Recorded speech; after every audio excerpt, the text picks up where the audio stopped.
आज जो कहानी मैं आपको सुनाने वाला हूँ वो सिर्फ एक फिल्म की कहानी नहीं है। ये कहानी है सपनों की, इल्लीगल बॉर्डर्स की और उन लोगों की जो अपनी जिंदगी दांव पर लगा देते हैं सिर्फ एक बेटर फ्यूचर के लिए।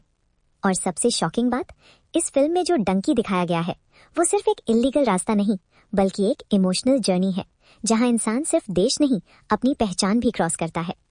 आज मैं आपको बताऊंगा इस फिल्म के hidden meanings, real life connections और वो सीक्रेट्स जो शायद आपने नोटिस ही नहीं किए। पर ध्यान से सुनना, क्योंकि इस कहानी का असली ट्विस्ट आपको इमोशनल भी करेगा और शॉक भी। ये है डंकी और इसके पीछे का दिमाग है लेजेंडरी डायरेक्टर राजकुमार हिरानी और फ्रंट पर खड़े हैं किंग खान, शाहरुख खान। सोचो, तुम्हारे पास एक सपना हो, फॉरेन जाने का, बेटर लाइफ का, पैसा कमाने का। पर प्रॉब्लम, वीजा नहीं मिलता, लीगल रास्ता बंद। तो लोग क्या करते हैं? वो चूज करते हैं एक डेंजरस रूट जिसे कहते हैं डंकी रूट, जहां ना गारंटी लाइफ की ना गारंटी वापस घर आने की। और इस फिल्म में एसआरके का कैरेक्टर सिर्फ अपने लिए नहीं, दूसरों के सपनों के लिए जान रिस्क करता है। लेकिन क्या हर सपना सच होता है या कुछ सपने इंसान को बर्बाद भी कर देते हैं? आज की स्टोरी में आपको मिलेगी हंसी भी, रोमांस भी और एक ऐसी इमोशनल जर्नी जो लास्ट तक आपको छोड़ने नहीं वाली। डंकी सिर्फ एक शाहरुख खान फिल्म नहीं है, ये एक इमोशन है। इसीलिए लोग इसे बार बार सर्च करते हैं, इसीलिए यूट्यूब पर इसके सीन्स वायरल होते रहते हैं। क्योंकि हर इंडियन ने कभी ना कभी सुना है, भाई यूके चला गया, कनाडा शिफ्ट हो गया। फॉरेन जाना इंडिया में सिर्फ ट्रैवल नहीं, स्टेटस सिंबल है। और राजकुमार हिरानी ने इसी रियलिटी को उठाया और उसे एक इमोशनल रोड ट्रिप स्टोरी बना दिया। इस फिल्म में कॉमेडी भी है, रोमांस भी है, पर सबसे इंपॉर्टेंट रियलिटी चेक है। ये फिल्म उन लोगों की कहानी है जो गांव से उठकर लंदन का सपना देखते हैं, पर बीच का रास्ता उन्हें तोड़ देता है। कल्चरली भी ये फिल्म पावरफुल है, क्योंकि इंडिया के पंजाब, हरियाणा, गुजरात कई जगह से लोग इलीगल रूट से बाहर जाने की कोशिश करते हैं। और फिल्म एक सिंपल क्वेश्चन पूछती है, क्या फॉरेन जाना ही सक्सेस है या अपने लोगों के साथ रहना ज्यादा इंपॉर्टेंट है? फिल्म स्टार्ट होती है एक इमोशनल टोन के साथ। हार्डी यानी शाहरुख खान का कैरेक्टर एक सोल्जर जैसा डिसिप्लिन्ड, लॉयल आदमी, पर उसकी लाइफ का सबसे बड़ा मिशन आर्मी नहीं, दोस्ती बन जाती है। वो मिलता है कुछ सिंपल लोगों से जो एक छोटे से टाउन में रहते हैं। इनमें सबसे इंपॉर्टेंट कैरेक्टर है मनु। मनु का सपना सिंपल है, लंदन जाना, पैसा कमाना, अपनी लाइफ बेटर बनाना। उसके साथ उसके 3 दोस्त भी सेम ड्रीम शेयर करते हैं। सबका एक ही गोल, यूके जाना। पर प्रॉब्लम, इंग्लिश नहीं आती, एजुकेशन स्ट्रांग नहीं, वीजा रिजेक्ट। और यहाँ फिल्म एक पावरफुल रियलिटी दिखाती है, सिस्टम ऐसे लोगों को अलाउ ही नहीं करता।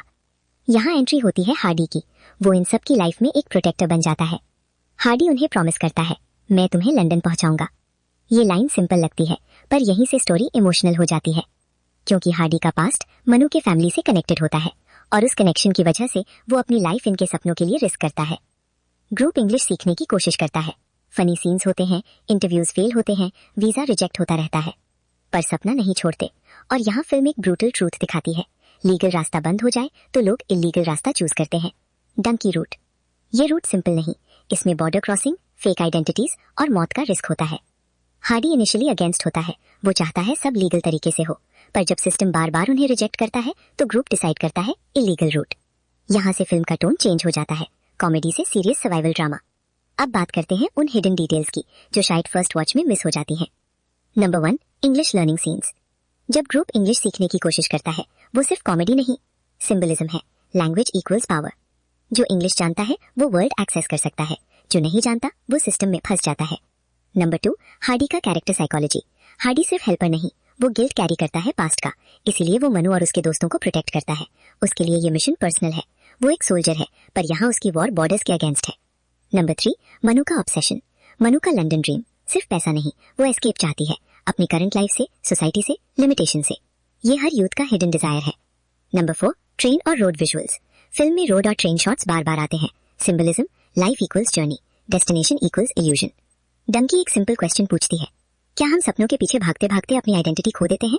फॉरेन जाना गलत नहीं, पर फिल्म दिखाती है जब सपना ऑब्सेशन बन जाए तो इंसान रिस्क इग्नोर कर देता है। हार्डी फ्रेंडशिप रिप्रेजेंट करता है, मनु एम्बिशन रिप्रेजेंट करती है और बाकी ग्रुप कॉमन पीपल। फिल्म का हिडन मैसेज, सक्सेस लोकेशन से नहीं, लोगों से डिफाइन होती है। अगर तुम लंदन पहुंचकर भी अकेला फील करो तो क्या वो सक्सेस है? और अगर तुम अपने लोगों के साथ स्ट्रगल करो तो क्या वो फेलियर है? फाइनली ग्रुप डिसाइड करता है, वो इलीगल डंकी रूट चूज करेंगे। Fake passports, dangerous borders, unknown countries. Hardy उन्हें लीड करता है। उनकी जर्नी स्टार्ट होती है इंडिया से, फिर मिडिल ईस्ट, फिर यूरोप के डेंजरस रूट्स। हर स्टेप पर डेथ का रिस्क, पर सबके दिमाग में एक ही इमेज, लंदन। और यही फिल्म का टोन कम्प्लीटली शिफ्ट हो जाता है। कॉमेडी खत्म, रियलिटी स्टार्ट। एक सीन में ग्रुप को डेजर्ट क्रॉस करना पड़ता है, पानी खत्म, एनर्जी खत्म, होप ऑलमोस्ट खत्म। और यहीं से स्टोरी इमोशनल पीक पर आने वाली है, क्योंकि अब सिर्फ बॉर्डर क्रॉस नहीं, जिंदगी और मौत का गेम स्टार्ट होने वाला है। जर्नी डेंजरस होती जा रही है, ग्रुप थक चुका है, पुलिस और एजेंट्स पीछे पड़े हैं, और एक गलती सबको बर्बाद कर सकती है। हार्डी को एक ऐसा डिसीजन लेना पड़ेगा जो सबकी डेस्टिनी चेंज कर देगा, और यहीं से फिल्म अपना असली इमोशनल पंच देती है, क्योंकि अब सिर्फ लंदन पहुंचना गोल नहीं, जिंदा बचना गोल बन चुका है। और नेक्स्ट पार्ट में क्या सब लंदन पहुंच पाएंगे? क्या हार्डी अपना प्रॉमिस निभा पाएगा, या ये जर्नी उन्हें हमेशा के लिए अलग कर देगी? अब असली कहानी यहाँ से शुरू होती है। डेंजरस डेजर्ट, इलीगल बॉर्डर्स, और एक ग्रुप जो सिर्फ एक सपने के लिए अपनी जान रिस्क पर लगा चुका है। ये सिर्फ ट्रैवल नहीं था, ये सर्वाइवल गेम बन चुका था। और इस पॉइंट पर डंकी अपनी रियल इमोशनल डेप्थ दिखाना स्टार्ट करती है। हार्डी यानी शाहरुख खान अब सिर्फ लीडर नहीं रहा, वो गार्डियन बन चुका है। पर प्रॉब्लम यह है कि इलीगल रूट में कोई गारंटी नहीं होती, ना लाइफ की ना डेस्टिनेशन की। डेजर्ट क्रॉसिंग के बाद ग्रुप फिजिकली और मेंटली ब्रेक हो चुका है, पानी खत्म, एनर्जी खत्म, होप ऑलमोस्ट खत्म। एक इमोशनल सीन आता है जहां ग्रुप का एक मेंबर ऑलमोस्ट गिव अप कर देता है। वो बोलता है, लंदन पहुंच के क्या करेंगे अगर जिंदा ही नहीं रहे? ये डायलॉग सिंपल लगता है, पर यही फिल्म का कोर क्वेश्चन है।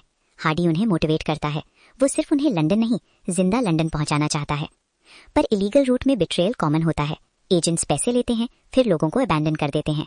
ग्रुप को पता चलता है कि उन्हें जो रूट बताया गया था वो इनकम्प्लीट था, अब उन्हें खुद सर्वाइवल प्लान बनाना पड़ेगा। और यही फिल्म रियलिस्टिक हो जाती है, no hero entry, no dramatic rescue, सिर्फ स्ट्रगल। ग्रुप अलग अलग कंट्रीज क्रॉस करता है, कहीं ट्रक के अंदर छुपकर, कहीं कार्गो कंटेनर्स में, कहीं जंगल रूट से। एक सीन में वो लोग एक कंटेनर में बंद हो जाते हैं, ऑक्सीजन कम, अंधेरा, क्लॉस्ट्रोफोबिया। यहाँ राजकुमार हिरानी की डायरेक्शन जीनियस लगती है। राजकुमार हिरानी कॉमेडी के लिए फेमस है, पर यहाँ वो ऑडियंस को सफोकेशन फील करवाते हैं। कैमरा क्लोज शॉट्स में है, sound design heavy breathing, audience को लगता है वो भी कंटेनर में फंसे हुए हैं। और इस मोमेंट पर फिल्म एक साइकोलॉजिकल शिफ्ट दिखाती है, सपना, obsession, survival, regret. Group realise करता है फॉरेन जाना इतना ग्लैमरस नहीं जितना इंस्टाग्राम दिखाता है। एक शॉकिंग इमोशनल मोमेंट आता है, ग्रुप का एक मेंबर जर्नी के स्ट्रेस से मेंटली ब्रेक हो जाता है। वो पैनिक अटैक में चिल्लाता है, घर जाना है। यहाँ सब साइलेंट हो जाते हैं, क्योंकि सच ये है अब वापस जाना पॉसिबल नहीं। इलीगल रूट में एंट्री इजी होती है, एग्जिट ऑलमोस्ट इम्पॉसिबल। हार्डी उसे काम करता है, पर उसकी आंखों में भी फियर दिख रहा होता है। ये फर्स्ट टाइम है जब ऑडियंस रियलाइज करती है हार्डी भी ह्यूमन है, सुपर हीरो नहीं। हार्डी का माइंडसेट सोल्जर जैसा है, मिशन कंप्लीट करना ही लाइफ पर्पस, पर उसका इमोशनल अटैचमेंट मानू से उसको वल्नरेबल बना देता है। वो लॉजिकली जानता है जर्नी डेंजरस है, पर इमोशनली वो प्रॉमिस तोड़ नहीं सकता, इसीलिए वो अपनी लाइफ रिस्क करता है। मानू का कैरेक्टर पावरफुल है, वो स्ट्रॉन्ग दिखती है पर अंदर से फ्रैजाइल। उसका लंदन ड्रीम एक्चुअली फ्रीडम का ड्रीम है, वो पॉवर्टी से एस्केप नहीं, आइडेंटिटी चेंज चाहती है। पर जर्नी उसे रियलाइज करवाती है लोकेशन चेंज करने से लाइफ परफेक्ट नहीं होती। बाकी कैरेक्टर्स रिप्रेजेंट करते हैं हर मिडिल क्लास यूथ को, सपने बड़े, रिसोर्सेज कम, प्रेशर हाई। फिल्म उनकी साइकोलॉजी एक्सपोज करती है, comparison, frustration, escape desire. 1. Passport symbolism. Passport film में बार बार फोकस होता है, सिंबल है आइडेंटिटी का। जब फेक पासपोर्ट यूज करते हैं मतलब आइडेंटिटी फेक हो जाती है। क्वेश्चन, अगर आइडेंटिटी फेक हो तो सक्सेस रियल कैसे होगी? 2. Border shots. हर बॉर्डर क्रॉसिंग के टाइम कैमरा स्लो हो जाता है, सिंबलिज्म। लाइफ के मेजर डिसीजन स्लो होने चाहिए, पर डेस्परेशन में लोग फास्ट डिसीजन लेते हैं। 3. Silent scenes. फिल्म में कई जगह डायलॉग्स नहीं होते, सिर्फ साइलेंस। ये दिखाता है कभी कभी इमोशंस वर्ड से एक्सप्रेस नहीं होते। डंकी का मेन मैसेज सिंपल है, सपने देखो पर उनके पीछे अंधे मत हो जाओ। फॉरेन जाना गलत नहीं, पर इलीगल रूट चूज करना अपनी लाइफ गैम्बल करना है। फिल्म एक और डीप मैसेज देती है, home is not a place, home is people. अगर तुम लंदन पहुंचकर भी लोनली हो तो क्या फायदा, और अगर तुम इंडिया में स्ट्रगल करते हुए भी अपने लोगों के साथ हो तो क्या वो फेलियर है? एक इमोशनल सीन में मानू पूछती है, हार्डी अगर हम लंदन पहुंच गए सब ठीक हो जाएगा ना? हार्डी पॉज करता है, आंसर नहीं देता, क्योंकि वो जानता है डेस्टिनेशन प्रॉब्लम सॉल्व नहीं करता। ये सीन सटल है पर फिल्म का इमोशनल कोर। एक और सीन जहां सब भूखे बैठे होते हैं, कोई कंप्लेन नहीं करता, बस एक दूसरे को देखकर स्माइल करते हैं। Symbolism, real wealth equals companionship. Film देखते वक्त एक पॉइंट पर आप खुद से पूछते हो, अगर आपको लीगल वीजा ना मिले क्या आप इलीगल रूट चूज करोगे? अगर फैमिली का फ्यूचर डिपेंड हो रिस्क लोगे? अगर सपना और सेफ्टी में चूज करना हो क्या चूज करोगे? सच बोलो आंसर इजी नहीं है, इसीलिए फिल्म रिलेटेबल लगती है। जर्नी और डेंजरस होती जा रही है, अथॉरिटीज क्लोज आ रही हैं, पैसे खत्म हो रहे हैं, और सबसे बड़ा शॉक, ग्रुप का एक मेंबर कैप्चर हो जाता है। अब हार्डी को डिसीजन लेना है, मिशन कंटिन्यू करे या फ्रेंड को बचाए। ये डिसीजन सबकी डेस्टिनी चेंज करेगा। मानो इमोशनली ब्रेक हो रही है, ग्रुप डिवाइड हो रहा है, होप वीक हो रही है, और यहाँ फिल्म अपने हाईएस्ट टेंशन पर पहुंचती है। हार्डी एक रिस्की प्लान बनाता है, ऐसा प्लान जिसमें सक्सेस चांस कम, फेलियर का मतलब डेथ। सब उसकी तरफ देख रहे हैं, ट्रस्ट भी है, फियर भी। अगर प्लान सक्सेसफुल हुआ लंदन बस एक स्टेप दूर, अगर फेल हुआ सब खत्म। और यही फिल्म ऑडियंस को इमोशनल एज पर छोड़ देती है, क्योंकि अब जो होने वाला है वो सिर्फ जर्नी का एंड नहीं, कैरेक्टर्स की डेस्टिनी डिसाइड करेगा। अब जो क्लाइमैक्स आता है वो सब कुछ बदल देता है। अब तक जो कुछ हुआ वो सिर्फ जर्नी थी, अब जो होने वाला है वो डेस्टिनी है। और यहीं से डंकी अपने most emotional, most powerful phase में एंटर करती है। स्क्रीन पर सिर्फ एक क्वेश्चन बचा है, क्या सपना इतना इंपॉर्टेंट है कि उसके लिए जिंदगी रिस्क की जाए। और हार्डी, जिसे हम एक स्ट्रॉन्ग प्रोटेक्टर समझ रहे थे, अब अपनी लाइफ का सबसे बड़ा डिसीजन लेने वाला है। हार्डी का रिस्की प्लान स्टार्ट होता है। बॉर्डर के उस पास लंदन है, बस एक फाइनल इलीगल क्रॉसिंग, पर problem, security tight, authorities alert और group physically exhausted. Hardy decide करता है वो सबको सेफ क्रॉस करवाएगा, इवन इफ उसे खुद सैक्रिफाइस करना पड़े। यहाँ से फिल्म का टोन कंप्लीटली इमोशनल हो जाता है। नो कॉमेडी, नो लाइटनेस, सिर्फ रॉ इमोशन। एक इंटेंस सीक्वेंस आता है जहां ग्रुप को अलग अलग रूट से क्रॉस करना पड़ता है। टेंशन इतनी रियल लगती है कि ऑडियंस लिटरली स्क्रीन पकड़कर बैठी रहती है। मनु हार्डी को रोकना चाहती है। वो समझ चुकी है ये जर्नी सिर्फ लंदन की नहीं, उन दोनों की इमोशनल जर्नी बन चुकी है। पर हार्डी के लिए प्रॉमिस सबसे इंपॉर्टेंट है। उसने कहा था, मैं तुम्हें लंदन पहुंचाऊंगा, और सोल्जर कभी प्रॉमिस नहीं तोड़ता। एक सीन जो शायद फिल्म का मोस्ट हार्ट ब्रेकिंग मोमेंट है। हार्डी और मनु एक दूसरे को देखते हैं। कुछ सेकंड साइलेंस, ना ड्रामेटिक बैकग्राउंड म्यूजिक, ना हेवी डायलॉग्स, बस आंखों में इमोशन। मनु कहते हुए ऑलमोस्ट रो पड़ती है। लंदन पहुंचकर क्या करेंगे अगर तुम नहीं होगे? हार्डी स्माइल करता है, वो टिपिकल SRK स्माइल, पर इस बार उसमें पेन है। वो बोलता है, तुम्हारा सपना पूरा होगा, बस वही इंपॉर्टेंट है। ये डायलॉग सिंपल लगता है, पर एक्चुअली ये पूरे फिल्म का इमोशनल कोर है। हार्डी लव रिप्रेजेंट करता है, मनु एम्बिशन रिप्रेजेंट करती है, और क्लाइमैक्स में लव सैक्रिफाइस बन जाता है। ग्रुप फाइनली बॉर्डर क्रॉस करने की अटेम्प्ट करता है। टेंशन पीक पर, एक एक स्टेप लाइफ और डेथ का डिफरेंस, कहीं पुलिस पेट्रोल, कहीं नेचुरल डेंजर्स, और फिर वो मोमेंट आता है जहां ग्रुप का एक मेंबर स्लिप कर जाता है, ऑलमोस्ट कॉट। हार्डी अपनी पोजीशन एक्सपोज करता है सिर्फ ग्रुप को बचाने के लिए। यहाँ ऑडियंस को रियलाइज होता है हार्डी मोइंगली रिस्क ले रहा है। वो जानता है शायद वो लंदन नहीं पहुंच पाएगा, पर ग्रुप पहुंच जाएगा। और यही सोल्जर और फ्रेंड का डिफरेंस दिखाया गया है। सोल्जर मिशन कंप्लीट करता है, फ्रेंड सैक्रिफाइस करता है, हार्डी दोनों है। फाइनली ग्रुप लंदन पहुंच जाता है। ड्रीम कंप्लीट, डेस्टिनेशन अचीव्ड, पर खुशी इनकम्प्लीट है क्योंकि हार्डी उनके साथ नहीं। लंदन के ब्राइट लाइट्स, मॉडर्न स्ट्रीट्स सब ब्यूटीफुल लगते हैं, पर ग्रुप के फेसेस पर स्माइल नहीं। ये फिल्म का मोस्ट रियलिस्टिक मोमेंट है, क्योंकि जब सपना कंप्लीट होता है तब रियलाइज होता है किस प्राइस पर हुआ। मनु लंदन पहुंचकर भी एम्प्टी फील करती है, क्योंकि जिस इंसान ने उसे यहाँ तक पहुंचाया वो साथ नहीं। एंडिंग का रियल मैसेज सिंपल है, success without people you love feels empty. Film intentionally happy ending नहीं देती, वो बिटर स्वीट एंडिंग देती है, क्योंकि रियल लाइफ भी ऐसी ही होती है। कभी सपने पूरे होते हैं पर कुछ लोग पीछे रह जाते हैं, कभी डेस्टिनेशन मिल जाता है पर जर्नी में कुछ खो जाता है। हार्डी का सैक्रिफाइस सिंबल है उन सब लोगों का जो अपने फैमिली, फ्रेंड्स, लव्ड वंस के लिए खुद को सैक्रिफाइस कर देते हैं। और मनु रियलाइजेशन रिप्रेजेंट करती है, सपना इंपॉर्टेंट है पर इंसान उससे ज्यादा इंपॉर्टेंट है। अगर डीपली एनालाइज करें तो फिल्म एक और मीनिंग देती है। हार्डी फिजिकल कैरेक्टर नहीं, सिंबल भी हो सकता है, symbol of hope, protection, selfless love. Manu हर इंसान है जो लाइफ में बेटर फ्यूचर चेस करता है। लंदन सक्सेस सिंबल है, हार्डी सैक्रिफाइस सिंबल है। फिल्म पूछती है सक्सेस अचीव करने के लिए कितना सैक्रिफाइस एक्सेप्टेबल है, और क्या हम रियलाइज करते हैं किसने हमारे लिए सैक्रिफाइस किया।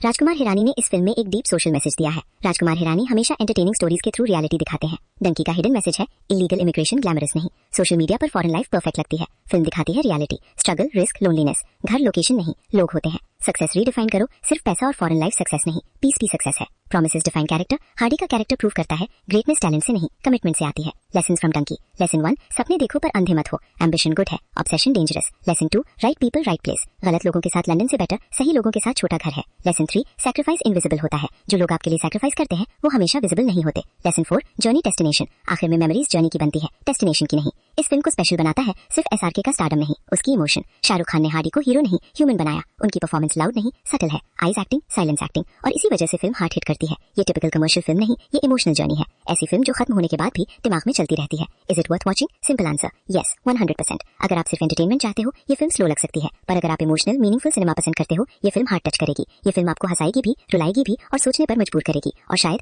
आपको अपने सपनों और प्रायोरिटीज रीथिंक करने पर मजबूर करेगी। तो दोस्तों, डंकी सिर्फ एक मूवी नहीं है, ये उन सब लोगों की कहानी है जो अपनी लाइफ बेटर बनाने के लिए रिस्क लेते हैं। पर फिल्म एक फाइनल क्वेश्चन छोड़ती है, अगर सक्सेस मिल जाए पर उस इंसान को खो दो जिसने आपको वहां तक पहुंचाया, क्या वो सक्सेस वर्थ है? सच सच बताओ कमेंट्स में। अगर आप हार्डी की जगह होते क्या आप भी सैक्रिफाइस करते, या अगर आप मनु होते क्या लंदन चूज करते, या उस इंसान को जो आपको वहां तक लाया? कमेंट्स में जरूर बताओ, मैं हर कमेंट रीड करता हूं। और अगर आपको ऐसी डीप स्टोरी टेलिंग रिव्यूज पसंद है जहां मूवी सिर्फ एक्सप्लेन नहीं फील कराई जाती है, तो चैनल को सब्सक्राइब करो, क्योंकि यहाँ हर फिल्म का हिडन मीनिंग रिवील होता है। नेक्स्ट वीडियो में कौन सी मूवी चाहिए वो भी कमेंट करो। रिमेंबर, सपने जरूर देखो पर उन लोगों को कभी मत भूलो जो उन सपनों से ज्यादा इंपॉर्टेंट है।